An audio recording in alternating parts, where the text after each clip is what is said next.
صبح کو قرآن پڑھا کرو، کیونکہ صبح کے وقت قرآن کا پڑھنا فرشتوں کی حاضری کا موقع ہوتا ہے، اور بعض حصہ شب میں بیدار ہوا کرو اور تہجد کی نماز پڑھا کرو، یہ شب خیزی تمہارے لیے ایک اضافی عمل ہے۔ امید ہے کہ اللہ تم کو مقام محمود پر فائز فرمائے۔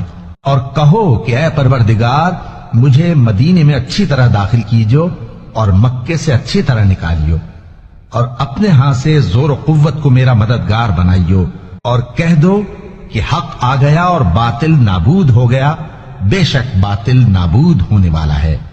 اور ہم قرآن میں وہ چیز نازل کرتے ہیں جو مومنوں کے لیے شفا اور رحمت ہے، اور ظالموں کے حق میں تو اس سے نقصان ہی بڑھتا ہے۔